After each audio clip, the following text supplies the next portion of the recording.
light within my heart, light within my thoughts, light within my words. May one and all and everything, blessed and loved ever be. Welcome. I've been saying for quite a few years that a person is a person is a person is a person.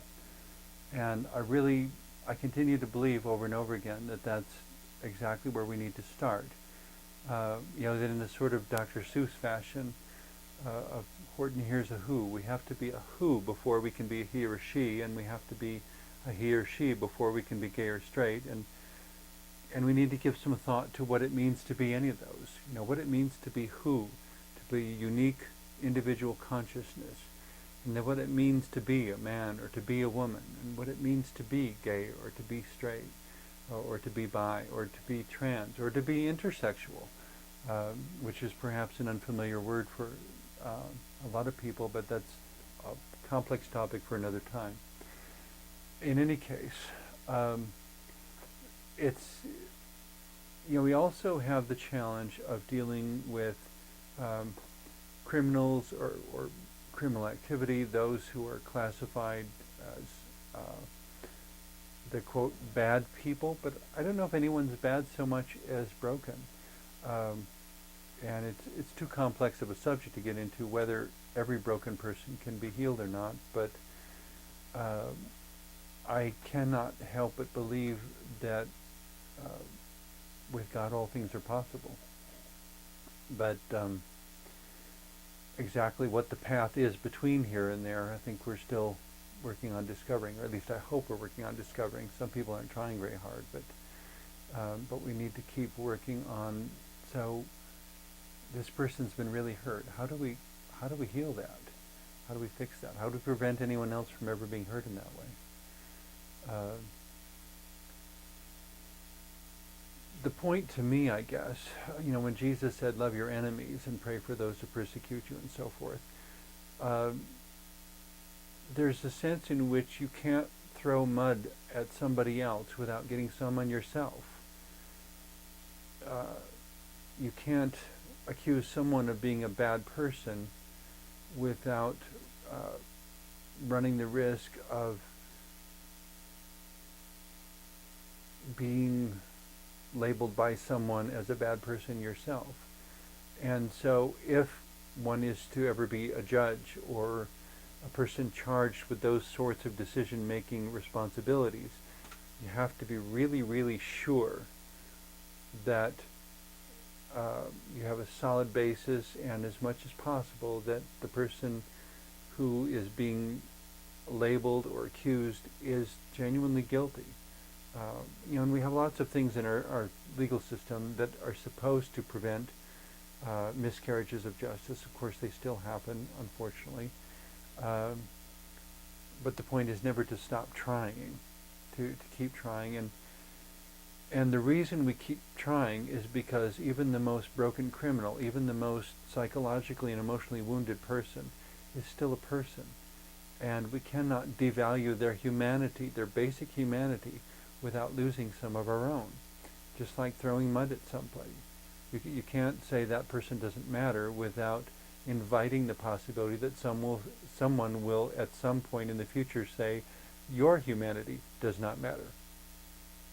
That when someone is losing their home to foreclosure, and you decide it doesn't matter if they lose their home to foreclosure because you're all set to buy their foreclosed home from the bank for a lower price, that perhaps someday the cycle will repeat and it will be your home that is being lost to foreclosure, and somebody else standing there twiddling their thumbs waiting for the process to complete so they can buy your home for less money from the bank.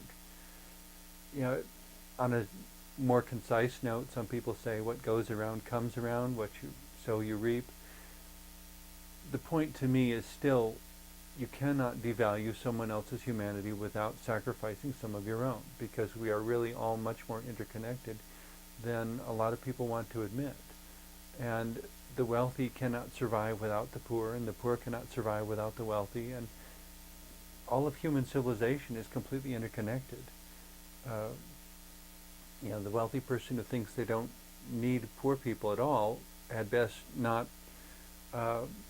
not go to the gas station or the restaurant or expect the janitor to empty their wastebasket or anything. I mean, these are all people who are not paid extravagant salaries. Uh, they're working class people who are getting by. But if the wealthy person doesn't believe in standing up for those people and taking care of those people, uh, it's my oft-repeated suggestion for an episode of The Twilight Zone that the wealthy person wakes up one morning having made a disparaging remark about working class people, and the next morning gets up and there aren't any working class people left. They're all gone. And so there's no gas station attendant. There's no cashier at the grocery store. There's no waitress at the restaurant. There's no janitor to empty the wastebasket in the office. There's no receptionist to answer the phone. They're all gone. It takes everybody to make the world. And so in the midst of all that, of course, here comes Sister Who. And somebody asked me once if by being at this particular fundraiser, if it was creating new conversations. And I said, well, not necessarily, because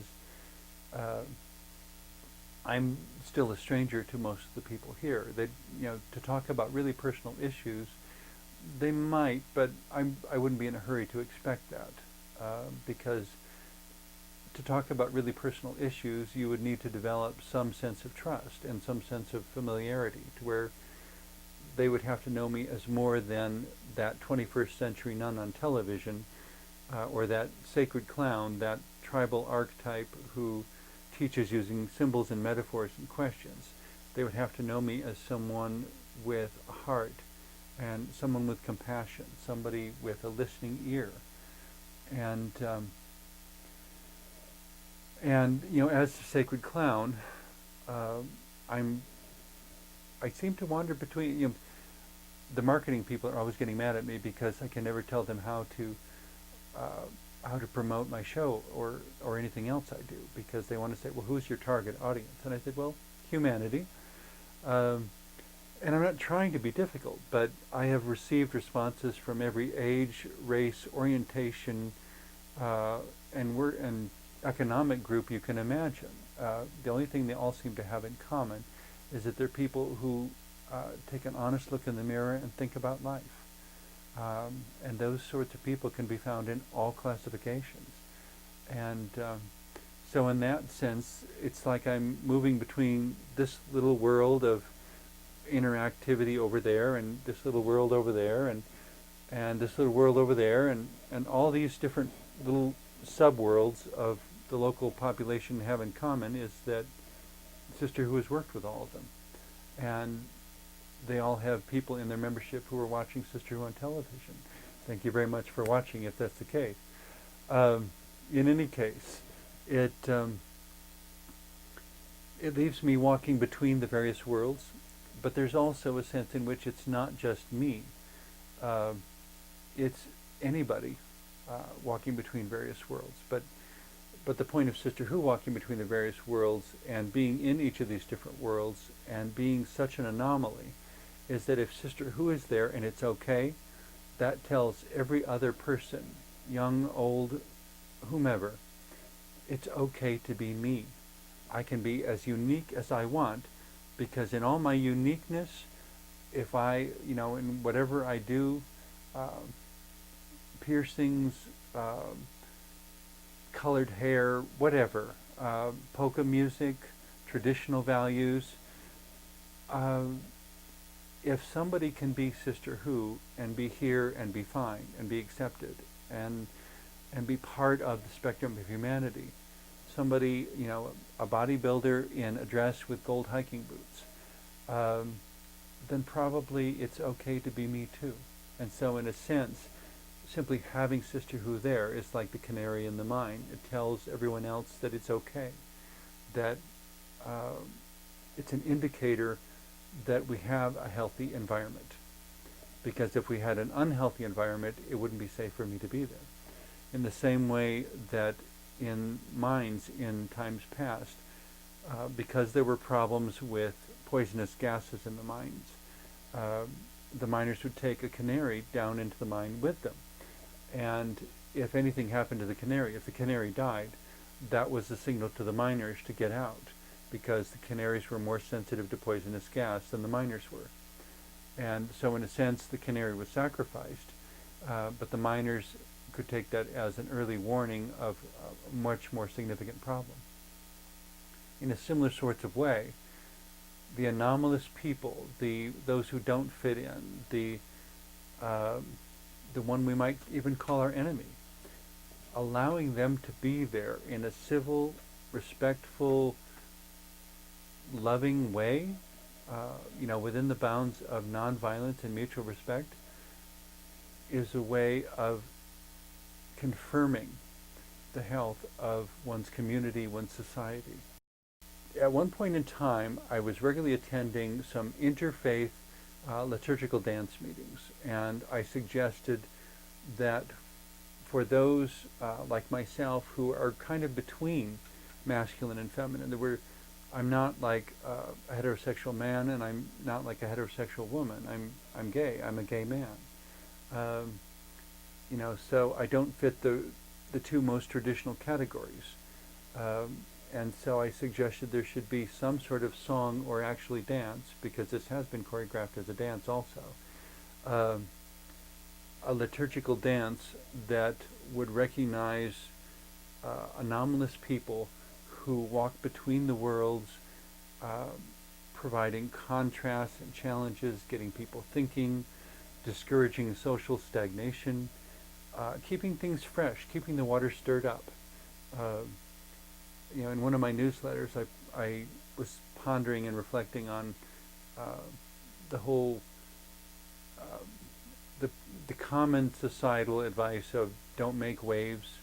The only thing that ever accomplished, having a pool of water that never gets stirred, that never gets any waves made in it, basically creates initially stagnant water where mosquitoes breed, and ultimately it would be considered a cesspool, maybe a septic pond. I don't think that's what we want.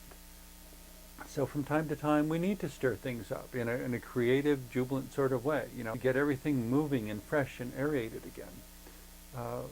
Sometimes that's necessary, but we can do it in constructive, loving, fun ways rather than doing it in harsh, violent ways. We don't necessarily need to break a dam and flood the town in order to make this happen. There are more constructive, intelligent ways of doing it. In speaking with the leaders of this liturgical dance organization and saying, what about those of us in the middle who don't really fit any of the camp? He said, well, there really wasn't a dance for people like Sister Who, so I thought maybe I should write one. And so I wrote the chorus, and then quite a number of years after that, it needed some verses to flesh out what I was talking about and what this poetry was referring to. And all the contrasts and sometimes bewildering contrasts, that things are so different, we have to hunt to find the commonality and the pattern between them. But lo and behold, when we look, there is some real connective tissue to it. Kind of like the first time they found a platypus in Australia and shot one and sent it back to England, and everybody thought it was a hoax. They wouldn't believe that a platypus was real until they saw a living platypus, because it is such a combination of, it's a mammal that lays eggs and has a duck bill and a beaver tail, and it's such a concoction of parts. It's bizarre. It's a real animal. Where does the platypus belong? Well, apparently the platypus belongs in Australia, but it is a real animal, and it belongs in the chart showing the spectrum of animals on planet Earth. Because if you don't have the platypus, you're leaving a big hole where there should be possibility and reality. And some of us might look in the mirror and see a platypus, that we're this combination of qualities that makes no sense to a lot of people. But we're here, we exist, we're real. And lo and behold, we even have something good to contribute to the life cycle of our planet if we're allowed to make it in a healthy, beautiful, shared sort of way. So But a lot of it on the path there is going to be allowing the disagreement and encouraging the dialogue to persist in spite of the disagreement and in spite of the contrast. To realize that as long as life goes on, the work won't end. It's continually growing, continually evolving, continually becoming. So when we resolve this, kind of like pursuing the horizon. You get to the top of the next ridge, and lo and behold, there's a horizon beyond that one too. Being a form of the sacred clown, that tribal archetype that teaches using symbols and metaphors and contrary actions and questions and riddles and all sorts of things, I decided to call this the Sacred Clown Dance. Political plans, drugs and nutrition, a curriculum that never comes to fruition. So many answers, none remembers what the question was. Which one of us is strange or familiar, a paradox or metaphor so peculiar? According to their categories, I should not exist. Yet in this whirlwind I persist. Stumbling here and there confused, my behavior looks absurd. Sometimes my queries are all off base, and sometimes not even heard. Sometimes the unexpected is all I can give, but in the end I just have to live. On bridges of love and on bridges of life, always and never alone and together. As sacred clowns we dance to thee, backwards and strange, constant in change, blindly perceiving, in giving, receiving. As sacred clowns we dance to thee. God in all forms has called us to be, light in all forms, in you and in me, walking between the worlds. Contrary actions and contrasting faces, a mirror reflection in the strangest of places, in innocence treading wherever this path may lead. Learning so much with every step that I take, never having imagined the rules I would break, never meaning to cause such a fuss anywhere at all, while following my own heart's call. Trusting in what I cannot see, having faith when reason fails, making choices between one thing and another, letting storm winds fill my sails, and finding when at last the sun shines again, that wisdom still prevails. On bridges of love and on bridges of life, always and never alone and together. As sacred clowns we dance to thee. Backwards and strange, constant in change, blindly perceiving, in giving, receiving. As sacred clowns we dance to thee. God in all forms has called us to be, light in all forms, in you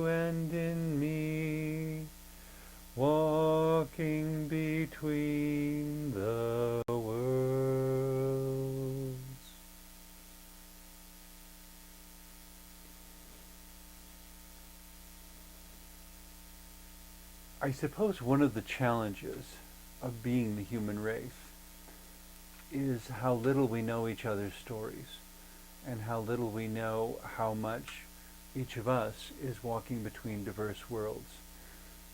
That we have the world of our childhood and the world of our old age and the world of all the years in between, which may take us around the world or just around the neighborhood, but take us through dozens, if not hundreds, of different ways of looking at the world and of seeing those around us. If we can talk to each other, and if we really know how to listen, the contrasts may seem peculiar and strange, but they don't need to be threatening. There's nothing about having someone different standing next to you that's going to change who and what you are. Change who and what you are forcibly or definitely. It's a paradox, which the interesting thing about paradoxes is I think what makes them a paradox is that they're true. But they sound like paradoxes because it sounds like two things that couldn't happen at the same time. On one hand, having someone who's completely different from you standing next to you can't change you. I could stand next to a black person for the next 3 years, and my skin isn't going to get any darker from standing next to the black person, or their skin isn't getting any lighter from standing next to me. It doesn't rub off. What will change, however, if I stand next to a black person and we talk and we have dialogue and we listen to each other's stories and we begin to sift out what is true about this person from what we thought was true about this person. And, comparing notes and say, oh, well, I thought this would be the case. And, well, no, it's not. And by having that dialogue, by hearing each other's stories, and by not getting into blaming, you're the reason for every bad thing that's happened to me. Yeah, right. I wasn't there, and you weren't there for every bad thing that happened to me. Our lives happen to overlap at this point in time. We've both had ways that we've struggled. We both have ancestors who have struggled in various ways. What matters is what you and I do here in this moment. That you have a world of experience and I have a world of experience. And by talking and listening respectfully and lovingly, we can, in a sense, walk between the worlds, and we will never be the same again, because I will have a new understanding, and you will have a new understanding, and each of us, we hope, will have a newfound respect for the other. And by having that respect and that understanding, we even get to become teammates and collaborators and do things that neither of us could do all by ourselves.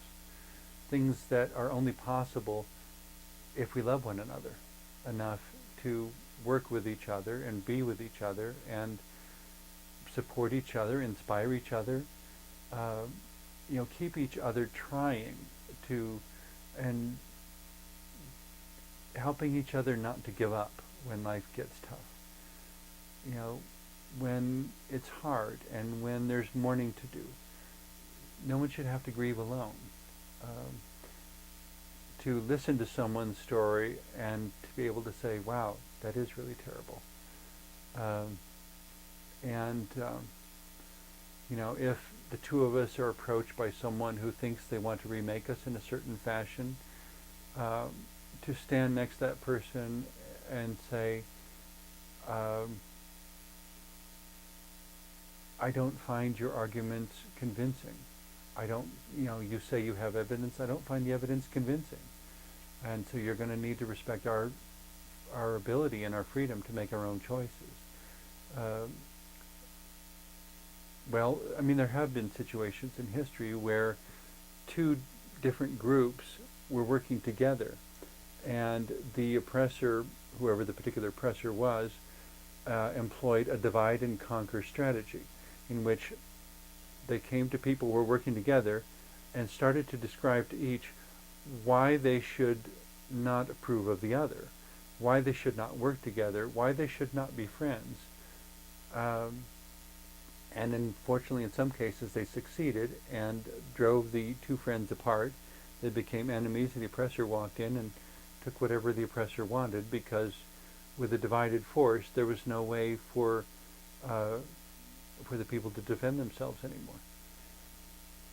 We don't have to be the victim of any oppressor who wants to use a divide and conquer strategy.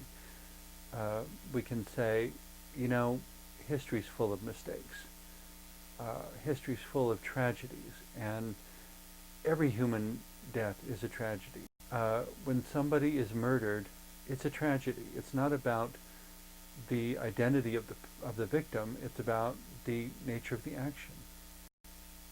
Let us walk with love between the worlds of our stories and the worlds of our diverse experiences, and